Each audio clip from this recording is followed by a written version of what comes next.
आज सीधे कहानी शुरू करते हैं। 27 जुलाई 2014, 27 जुलाई 2014, कानपुर शहर, उत्तर प्रदेश का इंडस्ट्रियल टाउन जिसे कहा जाता है, या फिर मैनचेस्टर भी कहा जाता है इंडिया का। इसी कानपुर शहर में एक अरबपति बिजनेसमैन जिनका बिस्किट का बहुत बड़ा कारोबार और उनका नाम ओम प्रकाश दासानी, उनके दो बेटे, उनमें से छोटा बेटा 30 साल का पीयूष दासानी, 2 साल पहले ही उसकी शादी हुई थी 2012 में जबलपुर के एक रईस ख़ानदान में, और पीयूष की बीवी का नाम था ज्योति। शादी बड़ी धूमधाम से हुई, चूँकि बहुत ही बड़ा परिवार, ख़ानदान, दोनों बिजनेस टाइकून टाइप। 2 साल बीत गए। 27 जुलाई 2014 संडे का दिन था। ज्योति ने अपने पति पीयूष से कहा कि चलो कहीं बाहर करते हैं, आउटिंग करते हैं, कुछ लॉन्ग ड्राइव पे चलते हैं, कहीं अच्छा रेस्टोरेंट में खाना खाते हैं। तो दोनों दोपहर को बल्कि 11 बजे ही घर से निकलते हैं और इसके बाद कानपुर में एक अच्छा खासा रेस्टोरेंट जिसका नाम कार्निवाल, वहाँ दोनों मियाँ बीवी पहुँचते हैं। वहाँ जाकर लंच का ऑर्डर देते हैं, खाना खाते हैं, करीब घंटा भर या सवा घंटा वहाँ बिताते हैं और इसके बाद 12 सवा 12 के दरमियान पीयूष और उसकी वाइफ ज्योति अपनी होंडा अकॉर्ड कार में वहाँ से निकल पड़ते हैं। इसके बाद थोड़ी दूर आगे जाते हैं, कानपुर का ही एक इलाका, थोड़ा सा सुनसान सड़क। वहाँ अचानक 2 मोटरसाइकिल पर सवार 4 लड़के पीयूष की होंडा अकॉर्ड कार को घेर लेते हैं। इसके बाद कार को रोकते हैं, पीयूष को कार से बाहर खींचते हैं, बुरी तरह उसकी पिटाई करते हैं और फिर उनमें से 2 शख्स उस होंडा अकॉर्ड कार में बैठता है और पीयूष की बीवी ज्योति को अपने साथ लेकर उसी कार में वहाँ से भाग जाता है। अब पीयूष बदहवास उसकी बीवी को उसके सामने पीटा गया, उसे पीटा गया और फिर उसकी बीवी को जबरन किडनैप करके कार में ले जाया गया। अब वो घबरा भी रहा, उसे मालूम भी है कि वो एक अमीर ख़ानदान का बेटा है, हो सकता है रैंसम के लिए किडनैपिंग है। वो इधर उधर लोगों से मदद मांगता है। सबसे पहले अपने पिता को फ़ोन करता है घर पे कि ऐसी ऐसी बात हुई है। फिर एक मोटरसाइकिल सवार उसको लिफ्ट देता है। वो वहाँ से थोड़ी दूर पर पुलिस स्टेशन पहुँचता है। पुलिस स्टेशन जाने के बाद अपना नाम पता बताता है और फिर पूरी वारदात बताता है। अब जब पुलिस वालों को ही पता चलता है कि शहर के एक नामी गिरामी अरबपति शख्स की बहू को इस तरह से अगवा कर लिया गया है, तो पुलिस भी हरकत में आती है, अपने आला अफसरों को इसके बारे में जानकारी देती है। इधर रिपोर्ट लिखाने के बाद पीयूष अपने घर आता है। अब घर पे यहाँ कोहराम मचा हुआ है। सिर्फ 2 साल शादी को हुए और इस तरीके से कानपुर में दिन दहाड़े पीयूष की बीवी को किडनैप कर लिया गया। इधर ये खबर जबलपुर भी दे दी जाती है तब तक, क्योंकि मामला बेहद नाजुक भी था। अब आला पुलिस अफसरों की टीम फ़ौरन पीयूष के घर पहुंचती है, उससे पूरी डिटेल और जानकारी मांगती है। तो पीयूष रेस्तरां से लेकर उस जगह तक जहां तक वो कार से पहुंचा और जहां पे उसकी बीवी को अगवा करके लोग ले गए, पूरी कहानी वही बताता है जो उसने लगभग पुलिस स्टेशन में रिपोर्ट में लिखाई थी। अभी तमाम आला पुलिस अफसर पीयूष के घर पर ही थे और इस दौरान में जो होंडा अकॉर्ड कार है उसके नंबर को भी फ्लैश कर दिया गया था कि शहर की नाकेबंदी कर दो, देखो इस कार को ढूंढो। लेकिन मुश्किल से 1.5 घंटा बीता, 1.5 घंटा ही बीता होगा, करीब 1.5 से 2 का वक्त था। अचानक कंट्रोल रूम से एक कॉल आया और कहा गया कि जिस होंडा अकॉर्ड कार की तलाश है वो इसी शहर में एक सुनसान जगह पर खड़ी मिली, सड़क किनारे। आला पुलिस अफसरों को ये बात पता चली, फ़ौरन टीम वहाँ पे पहुँची पुलिस की।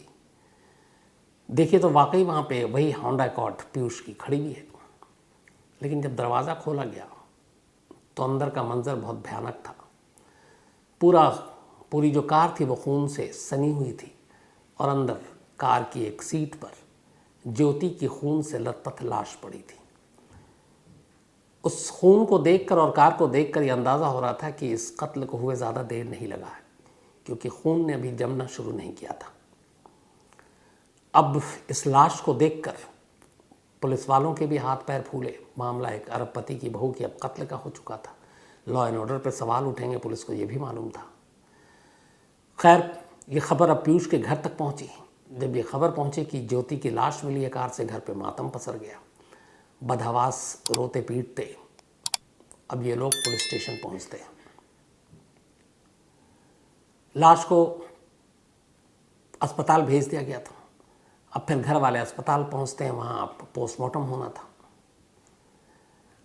अब सवाल ये था कि आखिर संडे के दिन 27 जुलाई घर से निकलने के दौरान अगले 2-2.5 घंटे में ये सब कुछ हुआ, तो वो कौन लोग थे? अगर ज्योति की किडनैपिंग फिरौती के लिए की गई, तो फिर फिरौती मांगने से पहले ही उसका कत्ल क्यों कर दिया गया? ये सारी बातें थीं। अब पूरे घर का जो उस वक्त आलम था वो अजीब था। घर में सभी लोगों का रो रो कर बुरा हाल था। पीयूष की अलग हालत ख़राब थी, बेतहाशा रो रहा था, लेकिन पुलिस का अपना काम था जांच करना। इसी दौरान में अब सारी चीज़ें हुई। उसके बाद घर वाले अब हॉस्पिटल पहुंच गए, क्योंकि पोस्टमार्टम होना है। अब तमाम लोग हॉस्पिटल पहुंचे। एक पुलिस अफसर ने बड़े ध्यान से वहाँ पर पीयूष को देखा, और इत्तेफाक से 2-2.5 घंटे पहले वो पीयूष को घर पे भी देख चुका था। जब आला पुलिस अफसर पहुँचे पीयूष का बयान दर्ज करने के लिए बाकी लोगों के साथ, घर वालों का, तो वो भी वहीं था। अब अगले 1-1.5-2 घंटे के अंदर वो पीयूष को दोबारा देख रहा था। इस बार घर के अंदर नहीं, बल्कि अस्पताल में, जहाँ मॉर्चरी में ज्योति की लाश पड़ी थी और तमाम रिश्तेदार उस मुर्दा घर के बाहर थे, और आला पुलिस अफसर भी थे। तो उस पुलिस अफसर ने, जिसने पीयूष को दोबारा देखा अगले 1.5-2 घंटे के अंदर, उसे बड़ी हैरानी हुई। उसने दिमाग पे जोर डाला और उसने लगा कि नहीं, वो सही देख रहा है। हुआ यूं कि जब वो घर गया और पीयूष से पूछताछ हुई, तो पीयूष ने एक टी-शर्ट पहन रखी थी, जो अपनी बीवी के साथ वो लंच करने के लिए पहन कर गया था, और फिर उसी में उसने रिपोर्ट लिखाई। फिर उसी में घर पे आया, घर पे रो रहा है, पुलिस वालों को बयान दे रहा है। और अब ज्योति की लाश मिलने की खबर आई तो फिर वो अस्पताल पहुंचा है। लेकिन अस्पताल में पीयूष की टी-शर्ट बदली हुई थी, अब वो दूसरी कमीज़ पहने हुआ है। अब उस पुलिस अफसर को ये किसी से शेयर नहीं कर रहा, अपने आप सोच रहा है कि एक शख्स जो सुबह घर से निकला लंच करने के लिए, बीवी को घुमाने के लिए, और अगले 2-2.5-3 घंटे में वापस भी आ गया है, और उसी शख्स को जब ये पता चल रहा है कि उसकी बीवी का कत्ल हो गया और वो अपनी बीवी की लाश को देखने के लिए मुर्दा घर आ रहा है, तो ऐसी हालत में क्या कोई पति पहले अपने कपड़े बदलेगा और फिर अस्पताल पहुंचेगा? वो तो बदहवास होगा, और जिस हाल में होगा उसी हाल में दौड़ पड़ेगा। लेकिन यहाँ उल्टा है। अब वो सोच रहा है कि आखिर ऐसा क्यों, इतना टी-शर्ट भी बदलने की क्या ज़रूरत है ऐसे माहौल में? कहीं अच्छी जगह पे जा रहे हो आप, खुशी का मौका हो, समझ में आता है। आपकी अपनी बीवी का कत्ल हुआ है और आप अस्पताल आने से पहले कपड़े बदल रहे हो। ये बात उसे बड़ी खटकी। उसने अपने सीनियर अफसर के कान में उसी अस्पताल की चारदीवारी में बड़े धीरे से ये बात कही कि पता नहीं आपने नोटिस किया कि नहीं, घर में पीयूष ने अलग कपड़े पहने हुए थे, और अगले 1-1.5 घंटे में वो कपड़ा चेंज करके यहाँ आया। अब उस पुलिस अफसर ने भी ध्यान से सोचा, और उन्हें लगा कि हाँ, ये सही कह रहा है, क्योंकि वो भी उस घर में थे। उन्हें लगा कि इतनी और ऐसे आलम में कपड़े बदलने का मतलब क्या हो सकता है। यहाँ से पुलिस के कान खड़े हुए। अब पीयूष जो वहाँ पे रो रहा है, पुलिस की नज़रों में अब वो एक सस्पेक्ट है, एक संदिग्ध है, जो शक के घेरे में है। लेकिन सिर्फ एक टी-शर्ट के बलबूते पर शक करना तो लाजमी है, पुलिस का हर केस पे शक करती है, लेकिन उसे ही कातिल माने ये गलत था। तो उसके लिए फिर आपको सबूत चाहिए। लेकिन पहली चीज़ जिसने पुलिस की चीज़ों को देखने का नज़र और नज़रिया बदला, वो ये टी-शर्ट था। अब खैर इसके बाद पोस्टमार्टम हुआ। पोस्टमार्टम की रिपोर्ट आई तो पता चला कि ज्योति के शरीर पर, उसके जिस्म पर तेज़ धार हथियार के 17 निशान थे। मतलब कातिलों ने इस तरीके से मारा था कि कहीं भी गुंजाइश न रह जाए कि वो बच जाए। तो बहुत ही बेरहमी से मारा था। अब पुलिस के लिए उलझन ये कि कातिलों ने इतनी बेरहमी से मारा, किडनैप किया, लेकिन न रैंसम कॉल, न फिरौती के पैसे, तो क्या ज्योति से ज़ाती दुश्मनी थी? अब ज्योति से ज़ाती दुश्मनी किसकी हो सकती है? कानपुर शहर के लिए ज्योति अनजान थी। 2 साल पहले ही वो अपने ससुराल आई थी जबलपुर से। यहाँ किसी को जानती नहीं थी, बस अपने ससुराल के अलावा। और जहाँ भी जाती थी, जो फैमिली मेम्बर होते, सास ससुर बाकी लोग, उनके साथ जाती। तो ऐसी किसी से दुश्मनी नहीं। अब पुलिस ने अपनी तफ्तीश शुरू की। अब पुलिस के पास ले देकर 2 चीज़ें शुरुआत में थी, उस टी-शर्ट को हटाकर। एक, पीयूष का बयान कि संडे की वो सुबह करीब 11 साढ़े 11 के दरमियान कार्निवाल रेस्टोरेंट गया था अपनी बीवी के साथ, ज्योति को लेकर मतलब।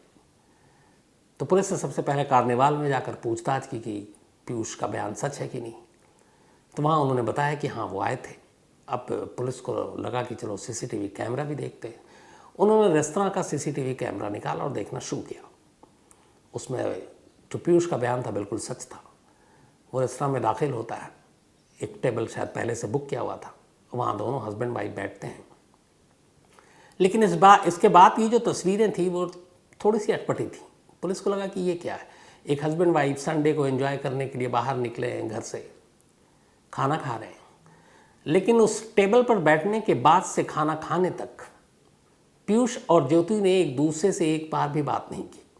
दोनों अपना खाना खा रहे हैं, जब वेटर आए तो कुछ बात कर रहे हैं, एक दूसरे से बात नहीं कर रहे हैं। हालांकि इस दौरान लगातार ज़्यादातर खाना खाते वक्त पीयूष किसी से मोबाइल पर बात कर रहा है। तो पत्नी को घुमाने लाया है, दोनों रेस्तरां में हैं, लेकिन एक दूसरे से बात ही नहीं कर रहे हैं। अब पुलिस को लगा कि 2 साल पहले तो शादी हुई है, ये लोग आउटिंग के लिए निकले हैं, लेकिन ये कैसी आउटिंग है जहाँ पर ये खाना तो खा रहे हैं पर एक दूसरे की तरफ देख भी नहीं रहे, बात भी नहीं कर रहे हैं। इसका मतलब है कि कुछ गड़बड़ है। अब ये पहली चीज़ थी पुलिस के लिए अजीब।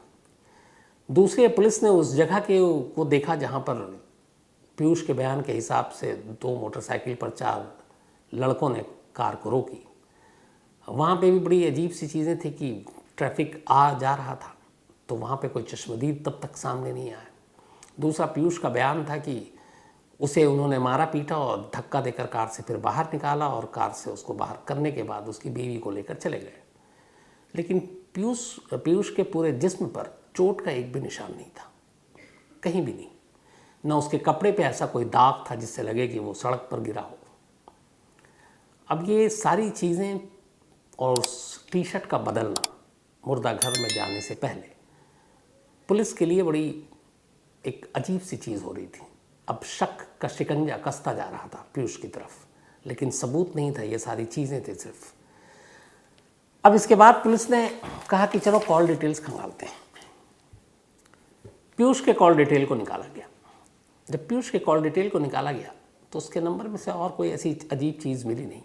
एक नंबर मिला, और वो नंबर इसलिए थोड़ा सा पुलिस के लिए अजीब हुआ कि शायद उसके मोबाइल के कॉल डिटेल में जितने भी नंबर थे 500-600, उनमें से वो इकलौता नंबर था जिस पे पीयूष सबसे ज़्यादा और सबसे देर तक बातें किया करता था, और वो भी पिछले 2-3 सालों से।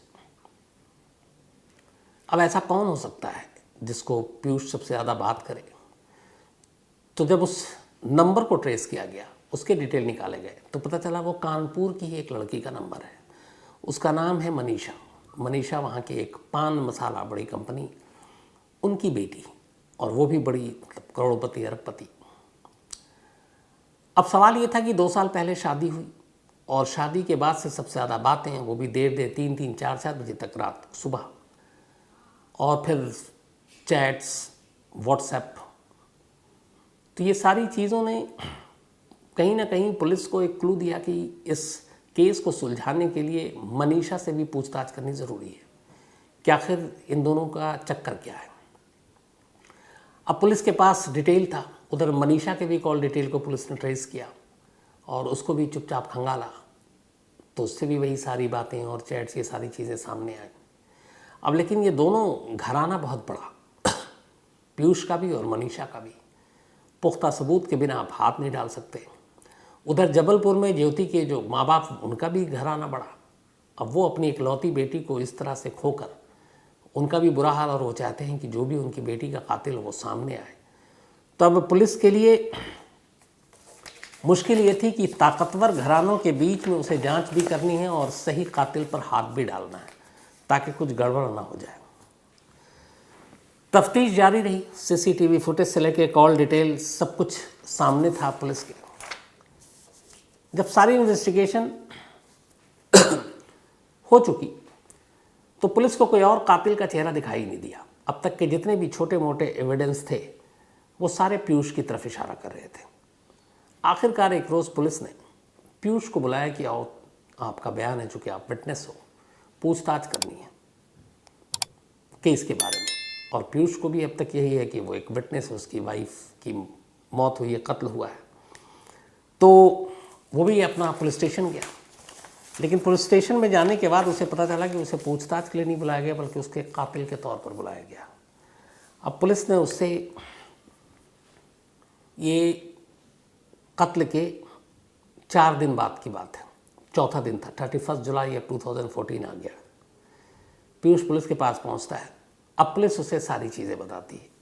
एक तो उसके सामने वो CCTV फुटेज रखती है रेस्टोरेंट का और कहती है कि तुम मियाँ बीवी के बीच में बातें नहीं, इसका मतलब रिश्ते ठीक नहीं। इस दौरान में पुलिस ने इन दोनों के रिश्तों के भाई खंगालना शुरू किया था और आखिर में आकर पुलिस का जो नतीजा था वो यही था कि कहीं ना कहीं इस रिश्ते के बीच में मनीषा नाम की जो लड़की है उसकी वजह से कुछ ना कुछ है, कुछ राज है। तब उसे बुलाया गया, पूछताछ हुई, लेकिन पीयूष लगातार अपने उसी बयान पे कायम रहा और इससे आगे वो कुछ बोलने को तैयार नहीं, मुंह खोलने को तैयार नहीं। तभी पुलिस ने एक और चाल चली। उन्होंने मनीषा को भी बुला लिया कि आपका दोस्त है, आप इस केस पे कुछ रोशनी डाल सकते हैं, पुलिस की मदद कर सकते हैं, ज्योति के कातिल तक पहुंचने में आप भी आ जाइए। अब मनीषा भी पुलिस स्टेशन में और पीयूष भी पुलिस स्टेशन में। अब दोनों से पूछताछ हो रही है अलग अलग, फिर दोनों को एक साथ कर दिया गया। अब इसके बाद पुलिस ने उन दोनों के सारे कॉल डिटेल्स, वो चैट्स, वो सारी चीज़ें उनके सामने रखी और कहा कि ये सच है, अब या तो आप सच बोलो या फिर हमें दूसरा तरीका अपनाना पड़ेगा।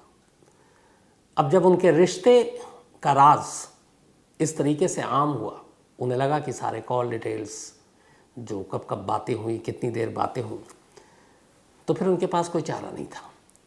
इसके बाद पीयूष टूट गया और उसने पूरी सच्चाई बताई। इस जुर्म के पीछे की सच्चाई भी वही थी जो सैकड़ों, हज़ारों में से लाखों केसेस में हुई है। पीयूष की शादी बेशक ज्योति से हुई, घर वालों ने कराई। घर वाले अरबपति लोग, पीयूष को लगा माँ बाप की मर्ज़ी के ख़िलाफ़ जाएगा तो पता नहीं बेदखल न कर दें, लेकिन वो प्यार करता था मनीषा से और शादी भी करना चाहता था, लेकिन मजबूरी थी। घर वालों ने रिश्ता ज्योति के साथ तय कर दिया जो जबलपुर की रहने वाली थी और पीयूष ने बड़ी खामोशी से ये रिश्ता मंजूर कर लिया और फिर शादी कर ली। शादी तो कर ली, लेकिन उसने कभी ज्योति को अपनी बीवी का दर्जा नहीं दिया।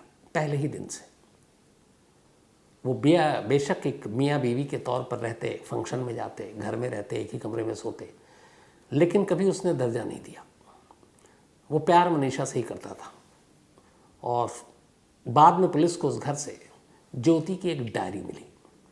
उस डायरी में ज्योति ससुराल आने के बाद की अपनी हर दिन की कहानी को लिखा करती थी और उसमें उसने ये कहानी लिखी कि मेरी शादी तो हुई पीयूष से, लेकिन उसने कभी मुझे दर्जा नहीं दिया, उसने कभी मुझे बीवी माना ही नहीं, न बीवी का हक दिया, न कोई खुशी दी। बल्कि मैंने अपने इन लॉज को कई बार शिकायत की कि वो रात अक्सर 12 बजे घर से निकल जाता था चुपचाप, जब सब सो जाते थे, और कभी 2 बजे निकल जाता था और सुबह 4-5 बजे लौटता था। हालांकि ज्योति को नाम नहीं मालूम उस लड़की का, लेकिन उसने कहा कि उसकी ज़िंदगी में कोई और लड़की है और वो उसी के साथ है, मेरे साथ नहीं है। और कई बार मुझे इन चीज़ों के लिए वो मानसिक रूप से बहुत परेशान भी करता है। वो डायरी बहुत ही इमोशनल डायरी थी, जिसमें उसने अपनी पूरी दर्द भरी कहानी और पीयूष के रिश्ते की कहानी सब कुछ लिखी थी। वो डायरी भी पुलिस के पास एक सबूत के तौर पर, और पीयूष और मनीषा को जब दिखाया गया तो उन्होंने फिर माना। तो वह यूँ की शादी तो हो गई, लेकिन पीयूष ने ज्योति को अपनी बीवी माना नहीं और वो मनीषा से ही शादी करना चाहता था। लेकिन अब सवाल ये था कि ऑलरेडी वो शादीशुदा था। ज्योति के रहते हुए वो मनीषा से कैसे शादी करे, कैसे करे वो शादी। फिर इन दोनों ने प्लान बनाया कि ज्योति को रास्ते से हटा देते हैं, इसके बाद शादी आसानी से हो सकती है। लेकिन कैसे हटाए, तो उसे ये भी पता था कहीं ना कहीं कि ज्योति एक अरबपति की बहू है, बड़े ख़ानदान की है। तो किडनैपिंग, यूपी में बहुत सारे केसेस होते हैं, तो इसको एक किडनैपिंग का रंग दिया जाएगा। और इसी के बाद उसने अपने ही एक ड्राइवर और नौकर को पहले इसमें शामिल किया। फिर कहा किसी सुपारी किलर को ढूंढो, उन्होंने उसे ढूंढा और इसके बाद 27 जुलाई को ज्योति को इसने पहले कहा कि चलो आज तुमको मैं आउटिंग पे ले चलता हूँ, खाना खिलाता हूँ। फिर ये रेस्तरां ले गया। फिर ज्योति ने इससे रिक्वेस्ट की कि चलो आज पति का मूड अच्छा है, कहीं घुमाएगा। उसे ही नहीं मालूम था कि उसका मूड अच्छा नहीं, बल्कि वो तो कुछ और सोच कर निकला था। उसने उसे लॉन्ग ड्राइव पे ले जाने की ज़िद की, पहले उसने मना किया, लेकिन फिर लॉन्ग ड्राइव पर ले गया क्योंकि उसकी साजिश भी यही थी। फिर दूर जाने के बाद जहाँ उसे मौका मिला, उसी कार में उसके ड्राइवर, नौकर और एक और शख्स ने ज्योति का पहले गला घोंटा और फिर चाकू से उसके ऊपर वार किया। और ये सब कुछ पीयूष के रहते हुए किया गया। इसके बाद सारे सबूत मिटाए गए वहाँ से। पीयूष कार से उतरा, कार वहाँ से आगे गई। फिर पीयूष चीखने चिल्लाने लगा प्लान के तहत। फिर एक मोटरसाइकिल वाले ने उसको लिफ्ट दी। फिर वो भागता हुआ पुलिस स्टेशन गया। पुलिस स्टेशन में उसने यही सारी कहानी बताई। फिर वो अपने घर गया। चूँकि बड़ा मामला था, आला पुलिस अफसर घर आ गया, उसने बयान दिया। लेकिन अगले 2 घंटे के अंदर ही ज्योति की लाश मिल गई और उसके बाद उसे मुर्दा घर जाना पड़ा। और मुर्दा घर जाने से पहले बस उसने एक टी-शर्ट बदल लिया। और ऐसे माहौल में, ऐसे सिचुएशन में कपड़ा बदलना एक अनुभवी पुलिस अफसर को खटक गया और वो शक के घेरे में आ गया। और उसके बाद तमाम जांच हुई तो फिर वो पकड़ा गया। इन तमाम लोगों को गिरफ्तार किया गया। इसके बाद अदालत में पेश किया गया। जेल में है, लगातार जेल में है। 2020 में लास्ट इसमें अपडेट था कि पीयूष को 15 दिन की पेरोल पे छोड़ा गया था क्योंकि उसकी माँ की तबीयत ख़राब थी। हालांकि लोअर कोर्ट ने उसको रेगुलर बेल ज़मानत देने से मना कर दिया। हाँ, मनीषा को ज़मानत मिल गई, वो ज़मानत पर बाहर है, लेकिन पेरोल के बाद फिर से पीयूष जेल में है। और इस मुकदमे का अभी फैसला निचली अदालत से ही नहीं आया। इसको लेकर कानपुर में एक वक्त में काफ़ी हंगामा हुआ। जस्टिस फॉर ज्योति के लिए मुहिम चलाई गई। तो अच्छी बात यह है कि ज्योति के जितने गुनहगार हैं वो इस वक्त जेल में हैं। लेकिन अफसोस की बात यह है कि 8 साल हो गए, अभी तक मुकदमे का फैसला नहीं हुआ निचली अदालत का। अभी तो फिर हाई कोर्ट है, उसके बाद सुप्रीम कोर्ट है, फिर उसके बाद की सारी चीज़ें आपको पता है और कितना वक्त लगता है। तो देखिए इस सुस्त रफ्तार से जारी मुकदमे का आखिरी फैसला कब आता है। तो ये थी आज की कहानी, लेकिन कहानी